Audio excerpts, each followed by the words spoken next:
After being dismasted, the Holcim-PRB team came up with a plan to sail the boat to Rio, under jury rig, where they hoped to fit a spare mast and rejoin the race.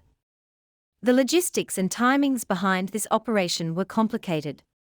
It seems the latest plan is not to do leg 4 to Newport and get a new mast delivered to there, so that they can do the double point, leg 5, from Newport across the Atlantic. This way they could possibly still lead the race on points. It's such a mixed feeling. It's like, it's the weirdest. I still can't get my head around, like, we should go to Newport, not to Rio. That's life, huh?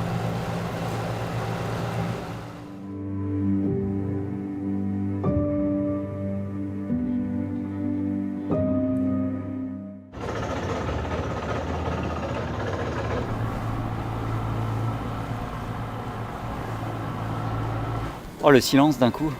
C'est du bien. Oh, How does it feel? calme. It's really nice. Alors c'est un dématage, c'est un dématage, non pas, c'est pas le mât en lui-même qui a cassé, c'est une pièce qui relie l'étai principal du bateau au mât qui a cassé.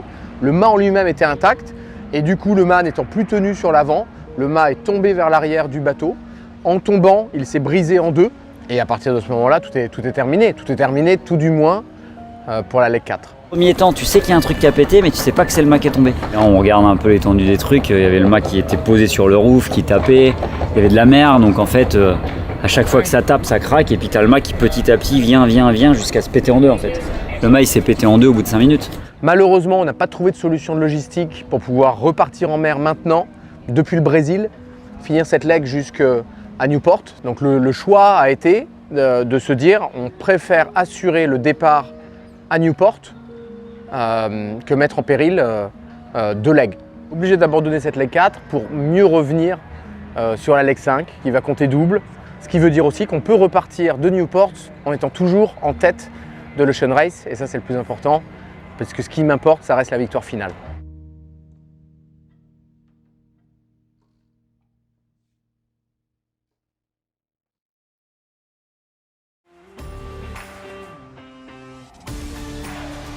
This is your weekly Sailing Global Highlights show, The World on Water, May 5th, 2023. In the Caribbean, the sailing action is on the Antigua Sailing Week. The 54th edition of Antigua Sailing Week set off with the spectacular curtain raiser, the Peters and May Round Antigua Race.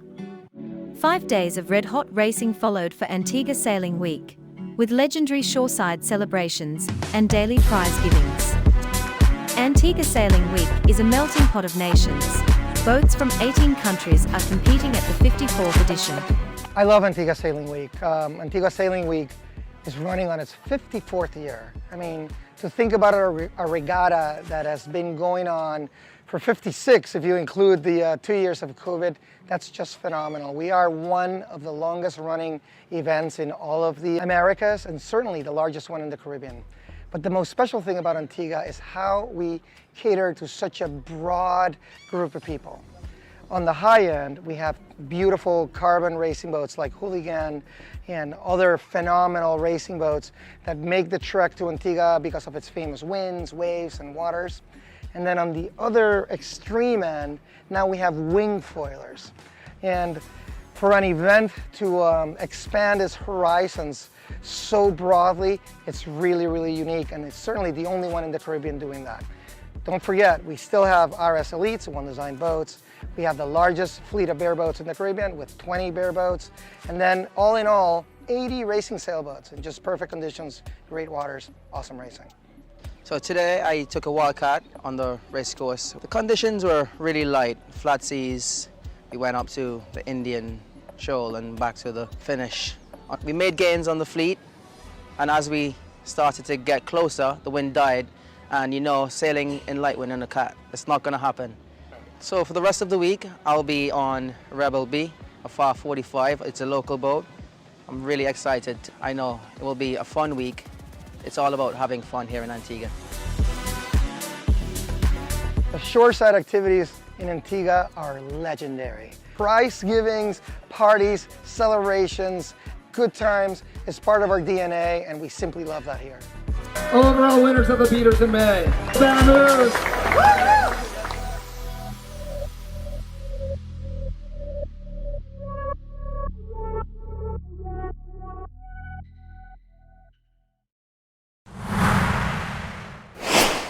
This Alpencup in Torborg, it's a great event. This year we have 17 or 18 boats out of 10 nations worldwide. Australia, Bahamas, Norway, Switzerland, France, Italy, and so on. And I think the Alpencup now it's perhaps 15 years old. We organized it in from Switzerland, and up to now every year the club was very interested in us and did a lot of the 45.5 meter class.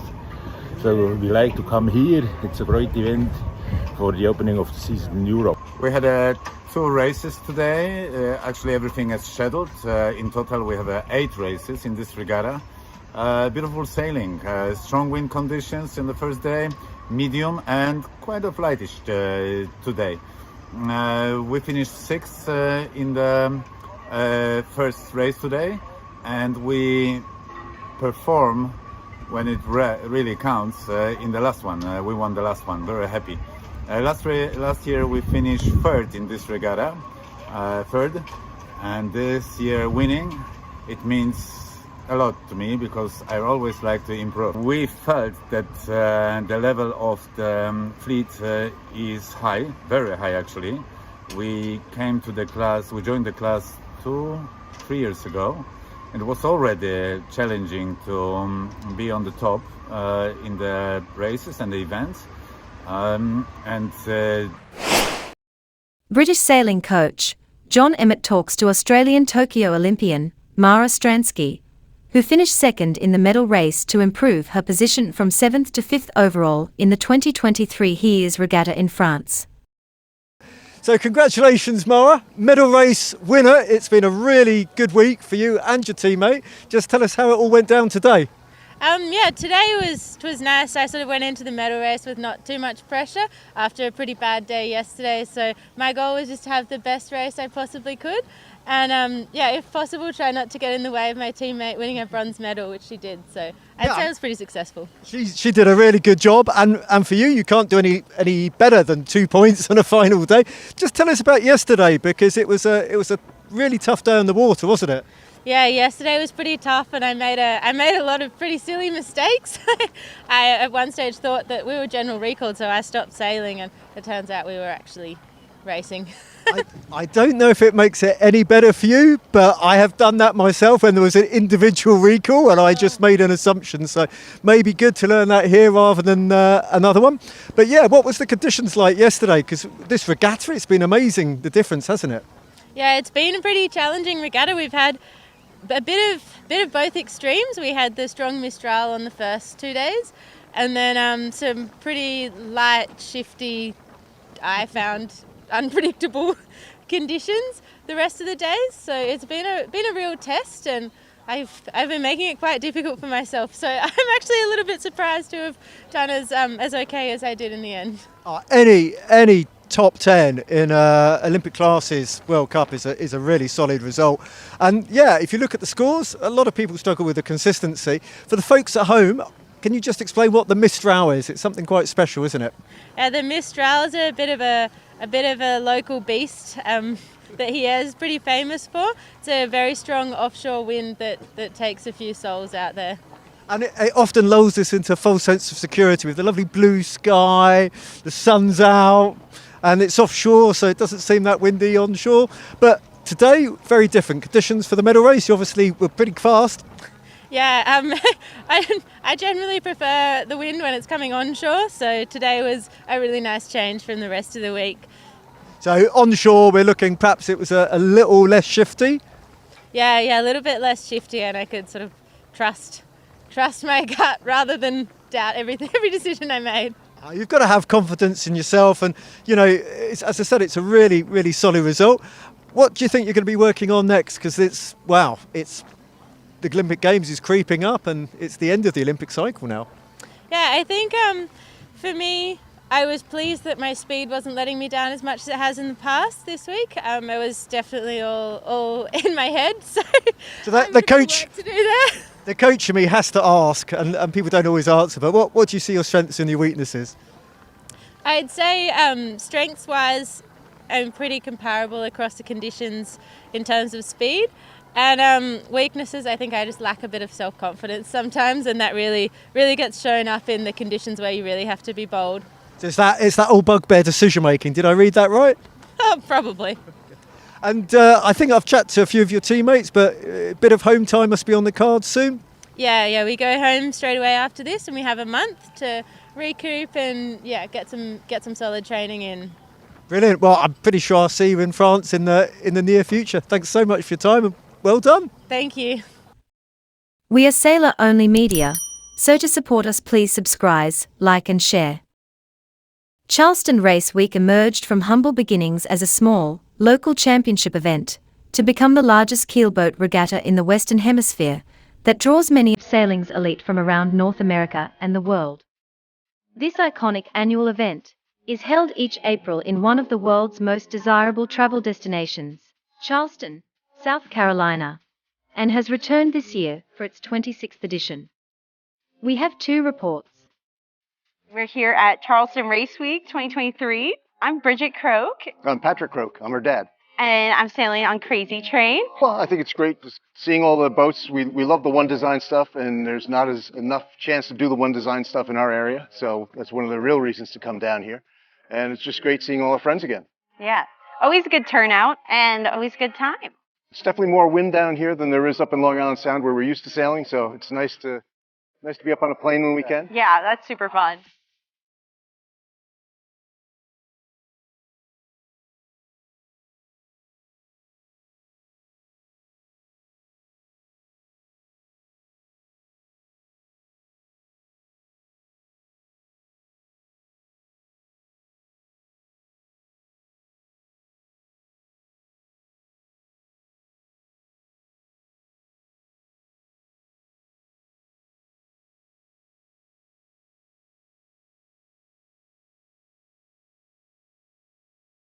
I'm Caroline. I'm trimming main and doing tactics on Soul. And I'm Kate, and I'm doing bow. So we are the College of Charleston offshore team. We get a lot of practice with the core races and stuff, but it's really cool to be sailing against other teams that aren't colleges. It's a nice change of pace, and it's a really fun event. Not the first one to say it, but it is like Christmas in April. It's really exciting being a sailor here to have a bunch of people in town and just the whole city get excited for it. We did have COVID freshman year, but with the exception of that, I think that we all did every year, which has been really great. Something we all look forward to. It's also a really special event, I think, for a lot of us because we've got 4 senior girls on board, so it's kind of our last hurrah with the team. So we'll definitely be shedding some tears on Sunday, I'm sure, but a fun last event together.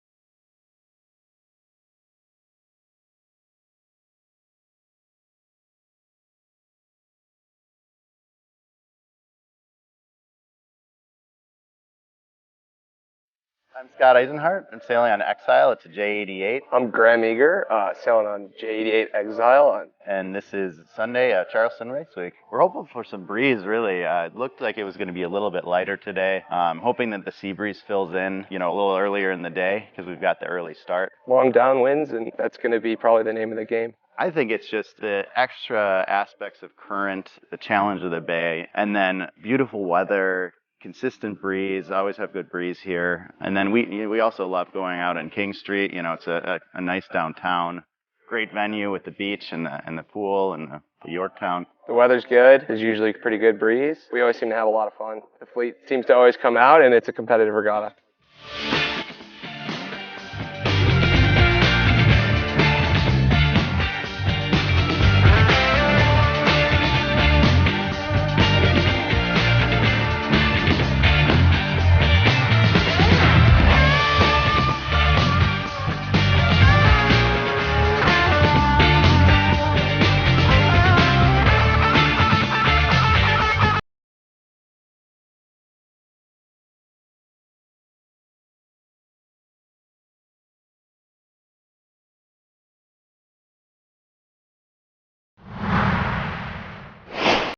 Port Stephens is north of Sydney in Australia, and it sits on a beautiful bay that is twice the size of Sydney Harbour.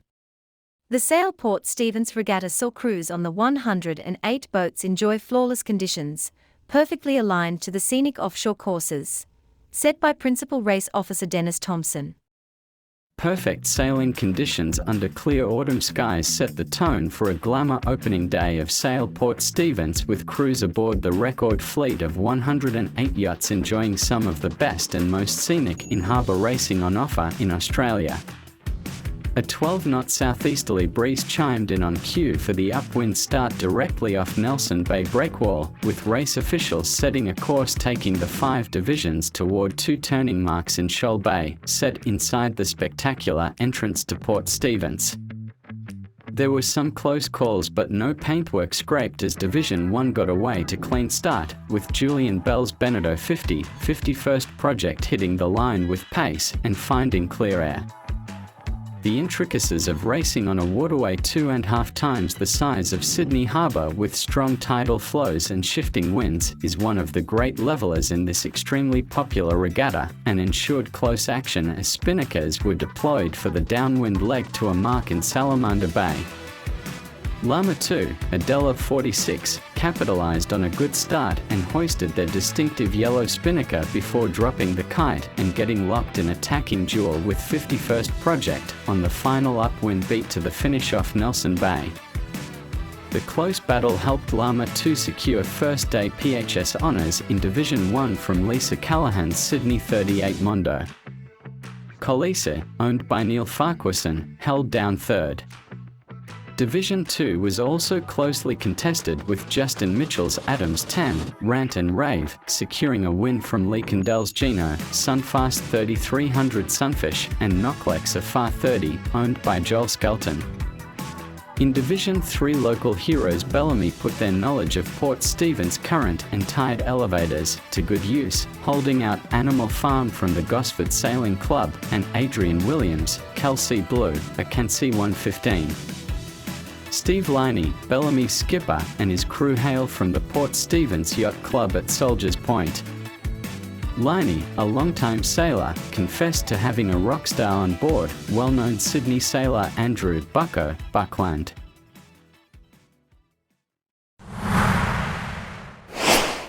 Luna Rossa Prada Pirelli continued their relentless drive for perfection last Thursday on their 4th straight session this week in near-perfect conditions out on the Bay of Cagliari, and were joined on their imaginary racecourse by competition in the form of 1,800 horsepower hanging off the back of their chase boat, to give the team some pressure, or interference, as Francesco Bruni called it later. We're here with Keko Bruni, helmsman on board Luna Rossa. Keko, finally some sea breeze again. Yep. Can you break down the day for us? Well, we did half day testing, half day around the course. We tried to push around the course a little bit more than usual with chase boat, a little bit of chase boat action interfering with the boat. It was good. We had a good setup. The boat was going well today. So yeah, it was a very nice day with the sea breeze. Here was perfect intensity, medium breeze between 12 and 15 knots. So and the waves were not too big, so pretty easy for kind of day. Regarding the match race with Chascat, can you tell us something more about it? Like, does the Chascat have some true wind angles or boat speeds which they have to? Today we were really unprepared. It was just an idea of Jimmy during the day. Why don't we mix it up a bit? And I think we were not. I mean, it was good as a first day, but definitely we can do better on interfering even more. Today was kind of a first day since long time doing this. The last thing we want to do is having an incident between those two boats. So we keep it pretty safe. It was good. It was a good balance between pushing the boat and keeping it safe. Isn't it like you trained for last campaign? Yeah, it was something as an activity that we did, and we are not the only ones. So other teams did the same. It's the best way to, very quickly have another boat in the course, and he's always had the power of, giving some more and getting away from troubles. Mm-hmm. And Keko, of course, we know you guys run your protocols, and can you give us some insight of what controls are you in charge of when steering and also when not steering?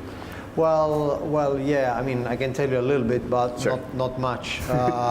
Definitely, when you are not steering, you have more time to look around and to decide where is the best pressure, or you can have your eyes a little bit more away from the boat and have the possibility to help the helmsman on the other side. And this is what we did in the last cup, so it's not a secret. And then we have other controls, other buttons. Obviously, we try to share the jobs between the boats so that there's not one guy overloaded, and so we try to share between the four of us.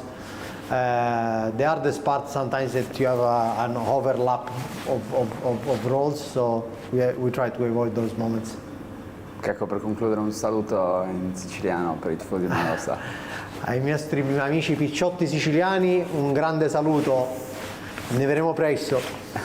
Grazie Checco.